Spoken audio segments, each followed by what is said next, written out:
প্রতি মুহূর্তে বার্তা কক্ষে আসে অসংখ্য তথ্যপাত্য, আর সেই তথ্যপাত্যগুলো বিশ্লেষণ করেই তৈরি হয় এক একটি সংবাদ। গুরুত্ব বিবেচনায় সেই সংবাদই হয়ে ওঠে আলোচিত ঘটনা কিংবা শীর্ষ খবর। প্রতিদিন ঠিক এই সময়টা আমরা হাজির হয়ে যাই দেশ টেলিভিশনের পর্দায় উল্লেখযোগ্য সংবাদগুলোর পর্যালোচনা নিয়ে। দর্শক সবাইকে আমন্ত্রণ জানিয়েছি দেশ টেলিভিশনের নিয়মিত আয়োজন দেশ সন্ধ্যার আজকের আয়োজনে। আমি ফারনাজ জুই আছি পুরো আয়োজন জুড়ে আপনাদের সঙ্গে। সংস্কার, রূপরেখা ও বাস্তবতা, এই শিরোনামে আমাদের আজকের আলোচনা। এই আলোচনা আমার সঙ্গে স্টুডিওতে আছেন দুজন অতিথি, চলুন এই পর্যায়ে পরিচিত হই। আছেন মোস্তফা কামাল, উপবার্তা প্রধান, বাংলা ভিশন। সেই সঙ্গে আরও আছেন মোহাম্মদ সেলিম মিয়া, অ্যাডভোকেট, সুপ্রিম কোর্ট। দুজনকেই আমন্ত্রণ জানাচ্ছি আজকের আলোচনায়। মোস্তফা কামাল, আপনাকে দিয়ে আলোচনাটা শুরু করি। যেমনটি আমরা দেখলাম যে সম্পাদকদের সাথে বৈঠকে গণমাধ্যমকে ভুল ত্রুটি ধরিয়ে দেওয়ার আহ্বান জানিয়েছেন প্রধান উপদেষ্টা। জি, চমৎকার আহ্বান জানিয়েছেন পরামর্শের মতো করে। তো মুরব্বির পর্যায় থেকে যখন কোনো শাসন করতে হয় না, মনে করিয়ে দিলেই হয়। নিশ্চয়ই আমাদের কোনো ভুল ত্রুটি তারা পেয়েছেন, আর পেয়েছেন বলেই আমাদেরকেও সতর্ক করেছেন। তার চেয়ে তিনি যেটা মিন করেছেন সেটা হচ্ছে সরকারের কোনো ভুল ত্রুটি যদি থেকে থাকে আহ্বান জানিয়েছেন সেটা ধরিয়ে দিতে। আমরা বাস্তবে আমরা দীর্ঘদিন এই কাজটি আসলে ওইভাবে করিনি, অথবা করা হয়নি, পরিচিত ছিলাম না। আশা ছিল আমাদের, কিন্তু আমরা সংস্কৃতিটা চর্চা করিনি, বরং আমরা বন্দনা করেছি, প্রশংসায় ব্যস্ত থেকেছি। যার পরিণতিটা দেখেন, সংখ্যায় কম হলেও রাজনীতিবিদরা পালিয়েছেন, তাদের মাঝে মধ্যে পালানো লাগে, যদিও এবারের পালানোটার ধরন একটু ভিন্ন। একদম দেশ ছেড়ে পালিয়েছেন। বিশেষ করে সাবেক মাননীয় প্রধানমন্ত্রী, আমাদের দেশের ইতিহাসে নেই কোনো সরকার প্রধান এভাবে দেশ ছেড়েছেন। স্বৈরাচারী যাকে বলি, এরশাদকেও পালাতে হয়নি। এরপরে তার দলের নেতারা পালাচ্ছেন, সেটা আমরা টের পাচ্ছি। মাঝে মধ্যে তাদের কাউকে বোরকা পরে কেউ পালিয়ে গেছেন, এটা তথ্য পাওয়া যায়। কেউ লুঙ্গি পরে ধরা পড়েছেন, এটা দেখা যায়। কেউ দাড়ি কামিয়ে ফেলছেন, কেউ আবার দাড়ি রেখে ফেলছেন। নানান কিসিমে তারা পালাচ্ছেন। এই পালাতে গিয়েও বিপদে পড়ছেন দুই একজন। বিশেষ করে কয়েকটা ঘটনা কিন্তু ঘটেছে, বিশেষ করে ওই ভারতে পালানোর সময়। কেউ খালে বিলে ধরা পড়েছেন আধমরা মাছের মতো, কারো আবার জীবনটাই গেছে। আমাদের জন্য কিন্তু দুঃখজনক, মানুষ তো আমাদের দেশের। এখন এই পালানোর যখন প্রশ্ন আসে, এবারের পালানোর ধরনটা আপনি দেখেন। রাজনীতিবিদরা পালিয়েছেন, দেশের প্রধান বিচারপতি পালিয়েছেন, রেকর্ড। বিভিন্ন ইউনিভার্সিটির ভাইস চ্যান্সেলররা পালিয়েছেন, কিছু সাংবাদিকও পালিয়েছেন। এই রেকর্ড নাই বাংলাদেশে। এই পালানোর সিরিয়ালে মসজিদের খতিব এবং ইমাম সাহেবও পালিয়েছেন। আর দপ্তরিতে পালিয়েছে এই বিভিন্ন স্কুলে কলেজে যারা অনৈতিকভাবে চাকরি নিয়েছিল। অর্থাৎ পালানোর লিস্টে এবার বড় দীর্ঘ। কিন্তু পালাতে কখন হয়? অর্থাৎ যখন আমার আমলনামা আমার কাছেও টুকটাক থাকে, কারণ আমি অপরাধ করলে সব অপরাধের নোট আমার কাছে থাকে না, দু চারটা কিন্তু থাকে। তো ওই আমলনামার দৃষ্টিতে তারা কে কীভাবে পালিয়েছেন বর্ণনাতে আমি বললামে। তো সেটা তাদের জন্য দুর্ভাগ্য, আমাদের জাতির জন্য দুর্ভাগ্য। মাননীয় প্রধান উপদেষ্টা এক অর্থে আমাদেরকে নির্ভয় করেছেন, অভয় দিয়েছেন ভুল ত্রুটি ধরিয়ে দিতে। চারটিখানি কথা নয়, কিন্তু এই ভুল ত্রুটি ধরিয়ে দিতে গিয়ে আমাদের একজন সাংবাদিকের কি অবস্থা হয়েছে। সাইবার সিকিউরিটি অ্যাক্টের কথাও কিন্তু আমাদের মনে করিয়ে দিতে হয়। আমাদের ওই যাতনা মনে আছে। তার উপর আপনি ভাবেন, এই সময়ে যদি ওই সংস্কৃতিটাই থাকতো, যারা আমাদের গণমাধ্যম থেকে বেনজিরের কাহিনী তুলে এনেছে, যারা হারুনের কাহিনী তুলে এনেছে, তাদের কি দশাটা হতো ভাবেন তো একবার। 4 তারিখেও কিন্তু আমরা ভাবিনি যে এইভাবে যে বলতে পারবো। আপনি কি চটচট করে আমাকে প্রশ্ন করে ফেলছেন। আপনি কিন্তু এর আগে প্রশ্ন করতে পারেননি, অথবা আপনি আশপাশ প্রশ্ন করলেও আমরা হয়তো আঁকা বাঁকা হয়ে আশপাশ দিয়ে চলে গেছি। কারণ ওই যে আপনি যে সাইবার সিকিউরিটি বললেন, আরও নানান আইন আছে, আবার আইন বাদেও ধরা যায়, ওই ব্যবস্থা আছে। তো আমাদের যেখানে একটা প্রত্যাশা ছিল যে একটা বিচারহীনতা, যাকে তাকে হেনস্থা করা, শাস্তি দেয়া, এমনকি গুম পর্যন্ত করে ফেলা, নিখোঁজ করে ফেলা। তো আমরা একটা আশা করেছিলাম যে এবার অন্তত বিচারহীনতাটা পর্বটা শেষ হবে। কিন্তু আমরা দুঃখজনকভাবে যেটা দেখলাম যে বিচারের আগে আবার বিচার করার একটা প্রবণতা শুরু হয়ে গেছে আদালতে, আমরা প্রায় দেখছি। কিন্তু এটা দুঃখজনক। যদি আমরা বিচারে করব, যাদেরকে আনা হচ্ছে আদালতে তাদের নিরাপত্তা দেওয়ারও একটা প্রশ্ন থাকে। আসামি যেই হোক সে কিন্তু অসহায়, তার কথা তাকে অন্তত বলতে দেওয়ার ব্যবস্থাটা করা। এর বিপরীতে আবার কথা আছে যে তারা এমনই অপকর্ম করেছেন, তাৎক্ষণিক যেই প্রতিক্রিয়া, মানুষের কিয়া বা প্রতিক্রিয়া, তাদের নসিবে ওই দুর্গতিটা জুটেছে। তো মোটেই সেটাকে সমর্থন করা যায় না, বিচারের প্রশ্নে সেটাকে সমর্থন করা যায় না। তো আপনি যেখানে সংস্কারের কথা বলেছেন, বলতে বলতে গিয়ে আদালতার কথা এসেছে, তো ওখান থেকে সংস্কারটা শুরু না হোক, শুরুটা কোন জায়গার থেকে হবে সেটা নির্ণয় করা বড় কঠিন, কিন্তু অলরেডি শুরু হয়ে গেছে। তো আদালতের যেখানে প্রধান বিচারপতি চলে গেছেন, আপিল বিভাগের তারা চলে গেছেন, বড় বড় আইনজীবীও পালিয়েছেন, রাষ্ট্রের সর্বোচ্চ আইন কর্মকর্তা যাকে বলা হয় অ্যাটর্নি জেনারেল, তিনিও পালিয়েছেন। তো পুরোপুরি সশরীরে পালিয়েছেন তিনি, ওনার কাছে মাল সামানা ধরে পড়ে গেছে, আর হাজার টাকার অঙ্কটা আমার ঠিক মনে নেই, কিছু টাকা ধরা পড়েছে, তাও সেটা তিনি ট্রাকে করে নিয়ে যাচ্ছিলেন। অর্থাৎ আপনি আমাদের অবনতিটা দেখেন কোন পর্যায়ে আমরা আছি। কার হাতে ধরা পড়েছে? আইনশৃঙ্খলা বাহিনীর হাতে নয়, বাচ্চাদের হাতে। তারা একটা গাড়ি চেক করতে গিয়ে দেখে যে এটাতে অনেক টাকা, আর জানা গেল যে গাড়িটা হচ্ছে অ্যাটর্নি জেনারেল সাহেবের। তো আবার এই টাকাগুলো পাচার করার জন্য ওনার যথারীতি কিছু লোকও ছিল, কিন্তু ছাত্রদের হাত থেকে উনি রক্ষা পাননি। তো এই গেল আদালতের অবস্থা। এবার আপনি আসেন শিক্ষা প্রতিষ্ঠানে, ভাইস চ্যান্সেলররা পালিয়েছেন। তারা পালাবেন কেন? শিক্ষক তো তারা, শিক্ষক মানেই শিক্ষক, প্রাইমারি স্কুলের শিক্ষক হোক, আর মাদ্রাসার শিক্ষক হোক, আর ইউনিভার্সিটির শিক্ষক হোক। তো তারাও তাদের এই পরিণতিটা কিন্তু আসলে কিছুটা বরণ করে নেয়ার মতো। আপনার স্মরণ আছে একজন ভাইস চ্যান্সেলর, তিনি বলেছিলেন ওনাকে যদি যুবলীগের চেয়ারম্যান করা হয় তিনি ধন্য হবেন এবং ভাইস চ্যান্সেলর থাকবেন না। অর্থাৎ নিজেকে তিনি রাজনীতিতে কতটা মেখে নিয়েছেন প্রকাশ্যে। এরকম আরও কয়েকজন আছেন। কিন্তু শিক্ষা ব্যবস্থা যে 10টার পরিণতি আমরা এখন দেখেন, ওখানেও এক বিচারহীনতা, একদম গ্রামেও, শহরে তো আছেই। বিভিন্ন প্রাইমারি স্কুলে, হাই স্কুলে শিক্ষকদের গায়ে হাত তুলছে। কারা হাত তুলছে? হয় ওনার ছাত্ররা অথবা সহকর্মীরা।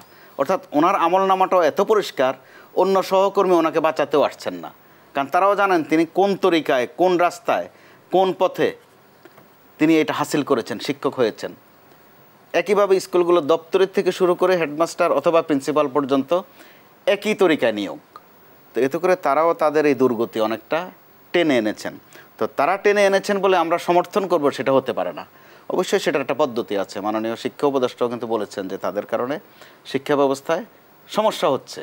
তারা এক একজন কৃতকর্মের ফল ভোগ করছেন, তাদেরকে ফলটা ভোগ করতে দেন, কিন্তু সেটা অবশ্যই আইনসম্মতভাবে। তারা ছানা খেয়েছেন, মাখন খেয়েছেন, সন্দেশ খেয়েছেন, এখন সাথে আরও কিছু খাবেন, ওটা অনেকটা স্বাভাবিক, কিন্তু সেটা প্রত্যাশিত নয়।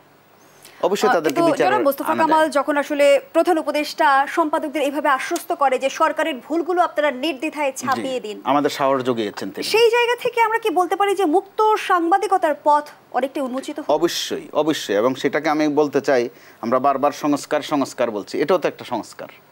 তার জায়গা থেকে তো তিনি আমাদেরকে নির্ভয়ে কাজ করতে বলেছেন, এটা কিন্তু কম সংস্কার নয়। আমরা উৎসাহিত। সেই সাথে আমাদের দিক থেকে বলা হয়েছে আমাদেরকে নিগৃহীত করার যেই আইন কানুনগুলো আছে, বেআইনিভাবে তো আমাদেরকে করাই যায়। বাংলাদেশে সবচেয়ে বেশি টর্চার করা যায় সাংবাদিকদেরকে। এটা পাড়া মহল্লার যে কেউ পারে, কোনো নোটিশও লাগে না করতে, রাস্তাঘাটেও পারে এবং করেও। কী পরিমাণ সাংবাদিক বিভিন্ন মামলার আসামি, নির্যাতিত, নিখোঁজ, তার পরিবার স্বজনরা কত কষ্ট করে। পাড়া মহল্লায় আপনি যদি এটা নিয়ে একটা ডেপথ রিপোর্ট হয়, তালিকাটা অনেক লম্বা হবে। তো ওই জায়গায় আমাদের দিক থেকে আমাদের সিনিয়ররা যেটা বলেছেন যে আমাদের উপর যে নিপীড়নমূলক আইনগুলো আছে সেগুলো যেন এক্ষুনি, যে আইনগুলোকে আসলে কালো আইন হিসেবে আখ্যায়িত করা হয়, সেগুলো যেন এখনই বাতিল করা হয়। যেন অবশ্যই আইন, আদালত, সংসদের দোহাই দিয়ে লেনদি করা না হয়। এবং এই সরকার চাইলে অবশ্যই বড় জায়গায় নিশ্চয়ই আমাদের সংস্কারের প্রয়োজন, সেটি হচ্ছে পুলিশ। কেমন আমরা দেখেছি যে রাষ্ট্রীয় বাহিনীকে কিভাবে আসলে সরকারি বাহিনীতে পরিণত করা হয়েছিল, এবং নির্বাচনের আগে নিশ্চয়ই আপনার মনে আছে কিভাবে ওসিডিসির আসলে নৌকার পক্ষে ভোট চেয়েছিল। পুলিশের সংস্কারে আমাদের কোন কোন জায়গাগুলোতে আসলে হাত দেওয়া দরকার, কোন কোন জায়গায় বিশেষভাবে নজর দেওয়া দরকার, সেই প্রশ্নটি আপনার কাছে রেখে যাচ্ছি। ধন্যবাদ জানাচ্ছি এ পর্যায়ে মোহাম্মদ সেলিম মিয়া। একই বিষয়ে আপনার কাছে প্রশ্ন নিয়ে আসতে চাই। একদিকে নবগঠিত অন্তর্বর্তীকালীন সরকারের সামনে রাষ্ট্র সংস্কারের চ্যালেঞ্জ, অন্যদিকে রাজনৈতিক দলগুলো আবার রূপরেখা চাইছে, নির্বাচনের রোডম্যাপ চাইছে, বাস্তবতাটা কি? প্রথমেই আমি ধন্যবাদ জানাচ্ছি দেশ টিভি কর্তৃপক্ষকে আমাকে এখানে ইনভাইট করার জন্য। পাশাপাশি দেশ ও দেশের বাইরে যারা এই আজকের এই দেশ টিভির টকশোটা শুনছেন, সেই শ্রোতা এবং দর্শক মণ্ডলীকে আমার ব্যক্তিগত পক্ষ থেকে উষ্ণ অভ্যর্থনা এবং শুভেচ্ছা জানাচ্ছি।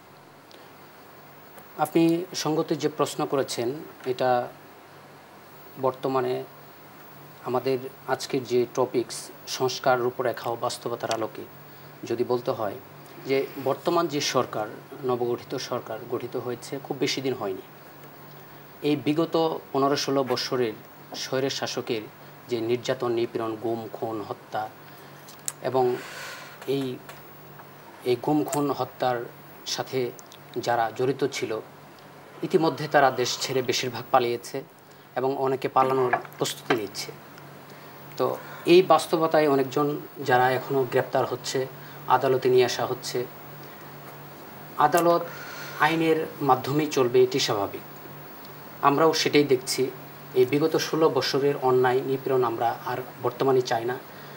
এই অন্যায় যখন নিয়ম হয়ে দাঁড়িয়েছিল তখনই এই বৈষম্য বিরোধী ছাত্র আন্দোলন গড়ে উঠেছিল, যেখানেই একটা অন্যায় অনিয়মটা একটা নিয়মে পরিণত হতে থাকবে।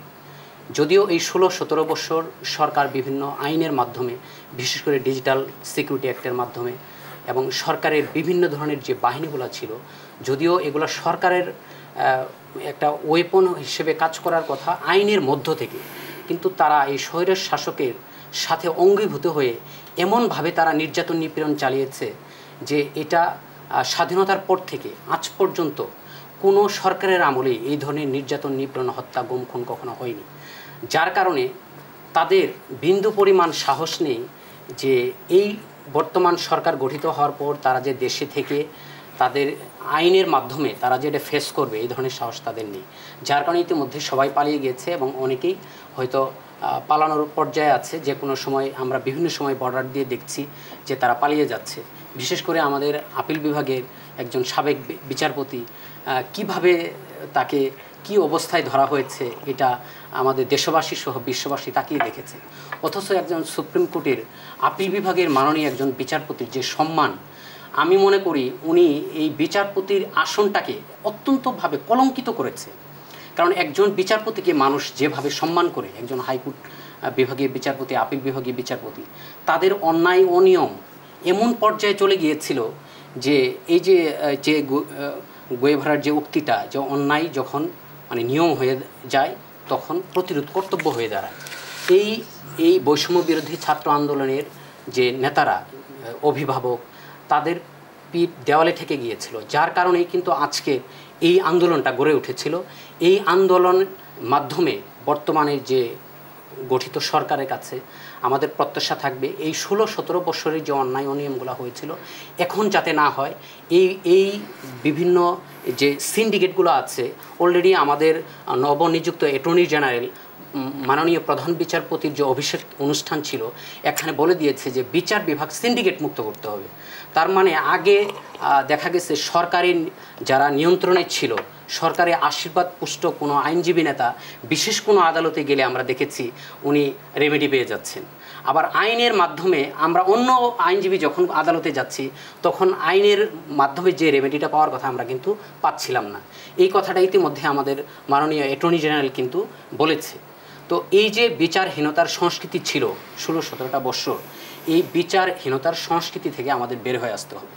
এই যদি বিচারহীনতার সংস্কৃতি, গণতন্ত্রহীন একটা রাষ্ট্র যদি না থাকতো, তাহলে আজকে আওয়ামী লীগের মতো একটা এত পুরাতন দলকে এইভাবে তাদের যে আমি অবৈধ সরকারই বলবো, এই স্বৈরের শাসককে এইভাবে কিন্তু পালাতে হতো না।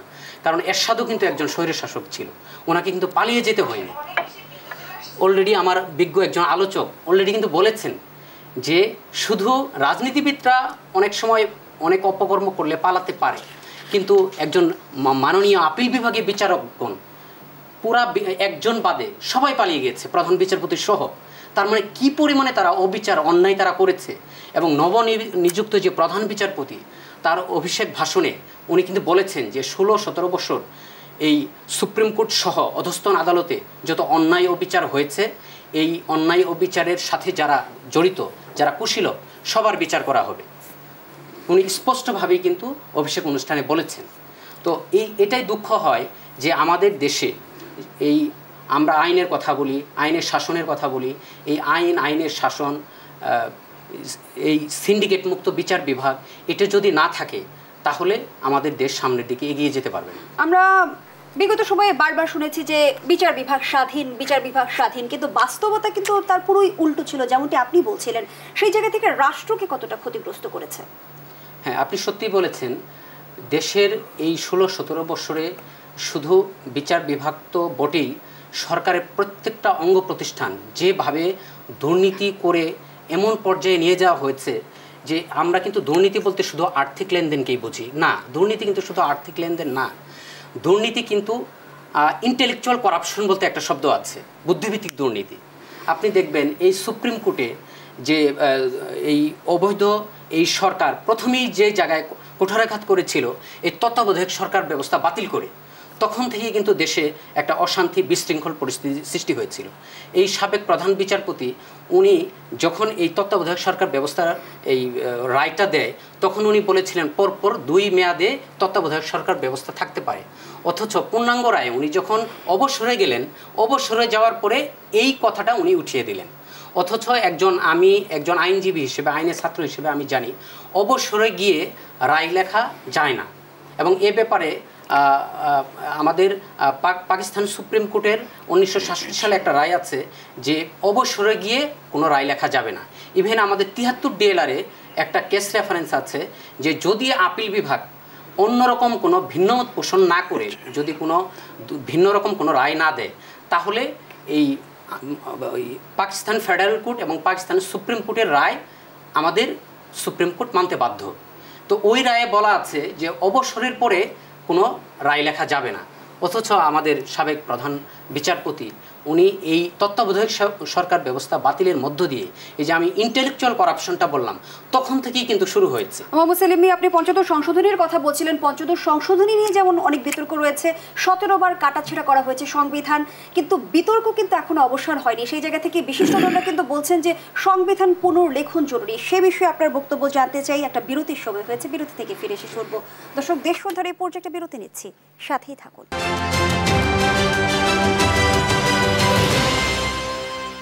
আবারও আমন্ত্রণ, আপনারা দেখছেন দেশ টেলিভিশনের নিয়মিত আয়োজন দেশ সন্ধ্যা। আজকের আলোচনা চলছে সংস্কার, রূপরেখা ও বাস্তবতা এই শিরোনামে। আবারও ফিরছি আলোচনায়।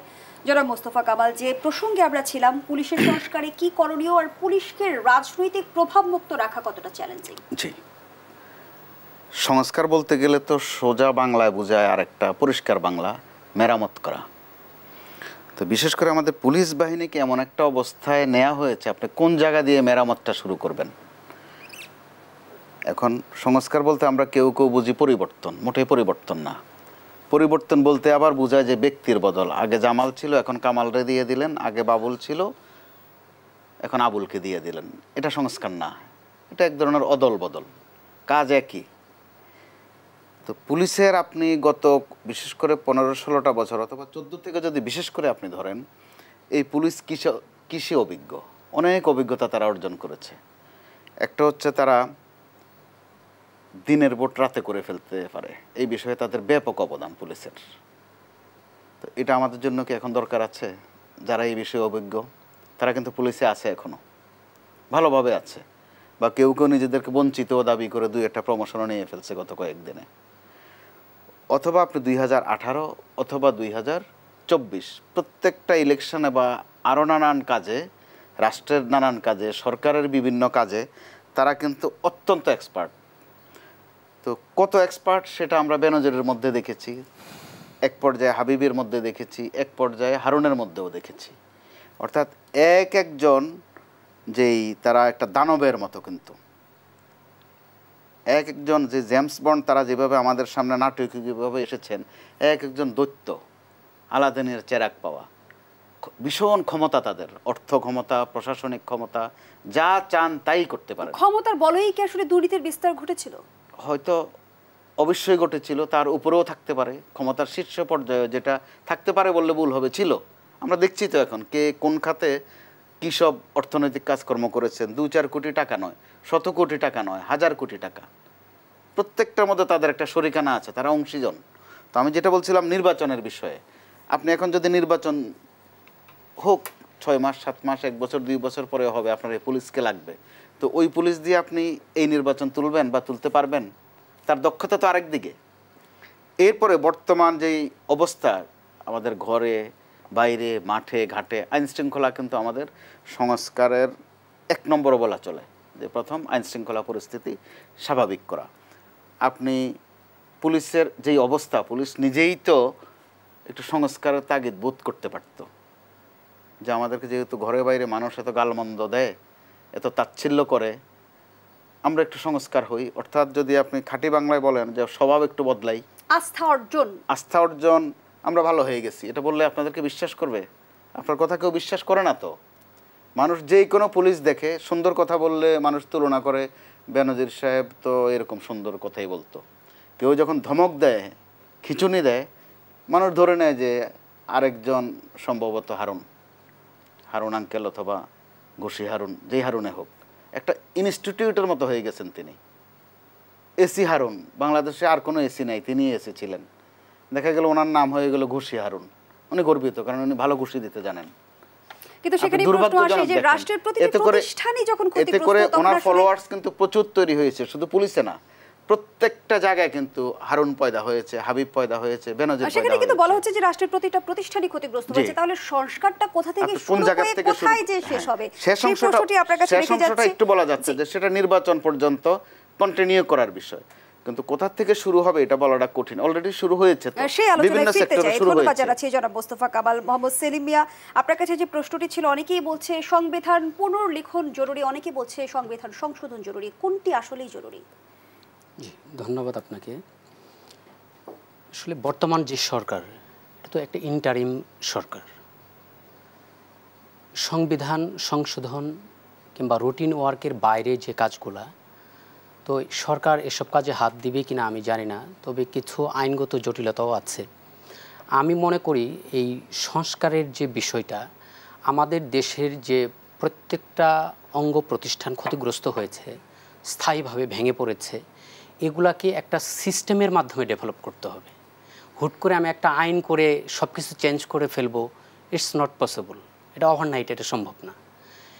প্রত্যেকটা অঙ্গ প্রতিষ্ঠান স্থায়ীভাবে একটা সিস্টেম ডেভেলপ করে তারপরে সংস্কার করতে হবে। যেমন পুলিশ ডিপার্টমেন্টের কথা যদি বলেন, আপনি একটা আইন করে, যদিও পুলিশ ডিপার্টমেন্টের সংস্কারের ব্যাপারেও একটা আইনের কথা ভাবা হচ্ছে, আমি মনে করি আসলে আইন করে স্থায়ীভাবে কোনো সংস্কার করা যায় না। আইন করলে করতে পারে, বাট একটা সিস্টেম ডেভেলপ করতে হবে। যেমন মানুষ এখন পুলিশ দেখলেই যেটা মনে করে যে ঘুষখোর, কিন্তু আমি স্ট্রংলি বিলিভ করি এখানে পুলিশ ডিপার্টমেন্টে যারা আছে শতভাগ তো ঘুষখোর না। অবশ্যই ভালো কিছু পুলিশ অফিসার আছে, তাদের মাধ্যমে তাদেরকেই টার্গেট করে পুলিশ ডিপার্টমেন্টের একটা সংস্কার নিয়ে আসতে হবে, যে তোমাদের আচার আচরণে এমন পরিবর্তন নিয়ে আসতে হবে মানুষ যেন পুলিশকে দেখলেই না মনে করে যে এটা ঘুষখোর। তাদের কাজের মাধ্যমে বর্তমান সরকার যতদিনই থাকুক, তাদের যদি এই বিভিন্ন প্রতিষ্ঠানগুলা স্থায়ীভাবে একটা সিস্টেম ডেভেলপ করে যেতে পারে, পরবর্তীতে যে সরকার আসবে, সেটা বিএনপি সরকার হোক বা যে সরকার হোক, তারা যদি এই সরকারের যে সংস্কারমূলক পদক্ষেপগুলো এগুলো সমর্থন করে পরবর্তীতে একটা আইন করে এটা স্থায়ী রূপ দেয়, তাহলে রাষ্ট্রের জন্য ভালো হবে। আপনি পরবর্তী সরকারের কথা বলছিলেন, নিশ্চয়ই নির্বাচিত সরকারের কথা বলেছেন, কিন্তু রাজনৈতিক দলগুলো রাজনীতির সংস্কারে বিশ্বাসী কিনা সেটিও কিন্তু একটি প্রশ্ন। সেই প্রশ্নটি আপনার কাছে রেখে যাচ্ছি। আবারও বিরতির সময় হয়েছে। দর্শক, দেশ সন্ধানে পর্যায়ে আবারও বিরতিতে যাচ্ছি, সাথেই থাকুন।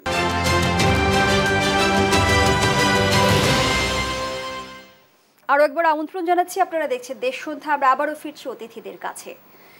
মোহাম্মদ সেলিম মিয়া, যে আলোচনা আমরা ছিলাম, আপনি বলছিলেন যে পরবর্তী সরকার সংস্কারের দায়িত্ব নেবে। সেই জায়গা থেকে আমরা রাজনীতিতে যে চিরাচরিত সংস্কৃতি দেখেছি, সেই সংস্কৃতি থেকে বেরিয়ে এসে সংস্কারপন্থী হবে কি?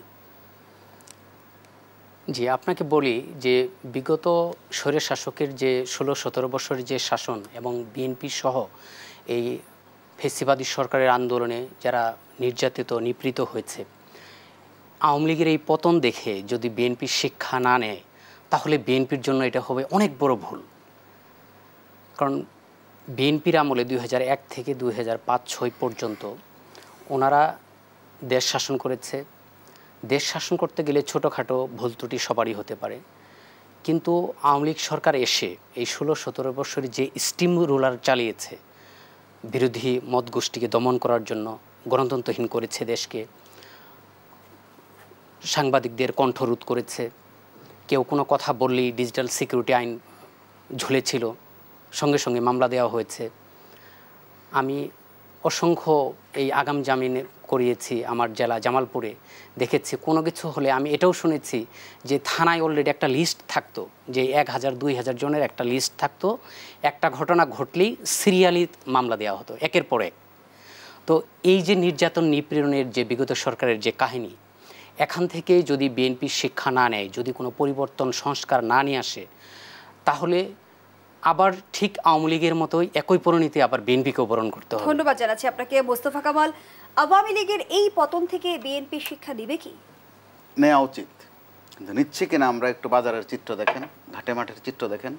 বিএনপির যিনি চেয়ারপারসন তিনি প্রথম দিনে ছোট্ট একটা বক্তব্য রেখেছেন। প্রথম এবং প্রধান বক্তব্য সেখানে ছিল ধৈর্য ধরা এবং প্রতিহিংসা পরায়ণ না হওয়া। তাদের মহাসচিবেরও একই বক্তব্য, তাদের ভারপ্রাপ্ত চেয়ারম্যান যিনি লন্ডন থেকে বক্তব্য দিয়েছেন একই বক্তব্য দিয়েছেন তারেক রহমান সাহেব, যে সবাই যেন ধৈর্য ধরে, যেন প্রতিহিংসা পরায়ণ না হয়। বিষয়টা আরও পরিষ্কার করে বলেছেন বিএনপির নতুন স্থায়ী কমিটির সদস্য মেজর হাফিজ। তিনি বলেছেন যে আমাদেরকে যেন মানুষ আওয়ামী লীগ মনে না করে। একদম পরিষ্কার কথা, কিন্তু ব্যাখ্যা করার দরকার করে না।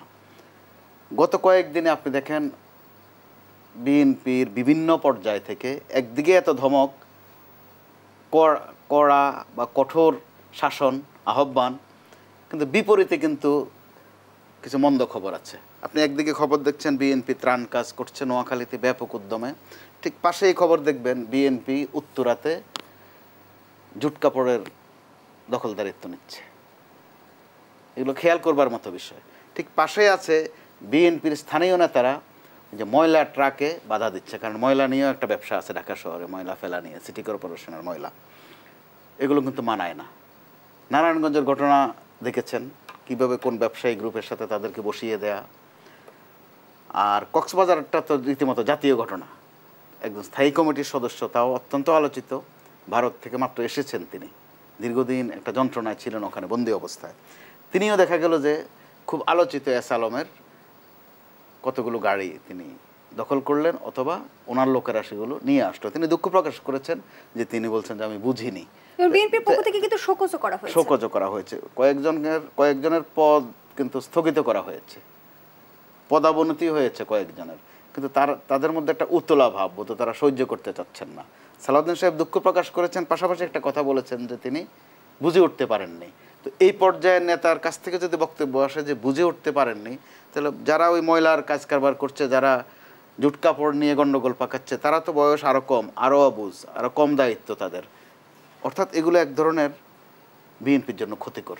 এই প্রসঙ্গে একটু মোহাম্মদ সেলিম মিয়া, আপনার একটু বিষয়টি, এই প্রসঙ্গে আপনার মন্তব্য জানতে চাই। যেমনটি বলা হচ্ছিল যে আমরা বিএনপির কেন্দ্র থেকে যেমন পরামর্শ দেখছি, তৃণমূলে কি সেটি পৌঁছাচ্ছে না, নাকি কেন্দ্র তৃণমূলকে নিয়ন্ত্রণ করতে পারছে না? না, দেখুন, জাতীয়তাবাদী যুবদলের সভাপতি এবং সাধারণ সম্পাদক ইতিমধ্যে সারা বাংলাদেশে অনেক নেতাকর্মীকে কিন্তু বহিষ্কার করেছে। অথচ আপনি দেখবেন এই 15-17 বৎসরে তাদের উপর যে নির্যাতন নিপীড়ন হয়েছে, অত্যন্ত ত্যাগী নেতা কিন্তু কোনো দিকে তাকাননি, বহিষ্কার করে দিয়েছে। এই সম্ভবত গতকাল ময়মনসিংহের একজন, সম্ভবত আমার যদি ভুল না করি, ভালুকা জেলার সভাপতি বিএনপির ফখরুদ্দিন বাচ্চু, ওনাকেও কিন্তু বহিষ্কার করেছে। অথচ উনি 10 লক্ষ টাকা বিএনপির এই ত্রাণ কমিটিতে দিয়েছে, 10 লক্ষ টাকা ফেনী নোয়াখালীতে যাতে বিতরণ করা হয়। তো ওনাকে কিন্তু এই অবস্থার মধ্যে পরবর্তীতে শুনলাম যেহেতু ওনাকে বহিষ্কার করা হয়েছে, এই টাকাটা ফেরত দেওয়া হয়েছে। আপনার একটি মন্তব্য নিয়ে শেষ করতে চাই আজকের আয়োজন। যে মন্তব্য শেষ পর্যন্ত বলতে হবে, শুধু বিএনপির স্বার্থে না, রাজনীতির স্বার্থে, দেশের স্বার্থে, নিজের ভিতর থেকে অর্থাৎ অভ্যন্তরীণভাবে যদি তারা সংস্কারের তাগিদ বোধ না করেন, তাদের নসিবেও সম্ভবত একটা দুর্গতি আসবে। তারা যে চর্চাটা শুরু করেছেন দ্রুত সেটা বন্ধ করা উচিত। শেষ পর্যায়ে দর্শক এখানেই শেষ করছি দেশ সন্ধ্যার আজকের আয়োজন। ধন্যবাদ এতক্ষণ আমাদের সাথে থাকার জন্য।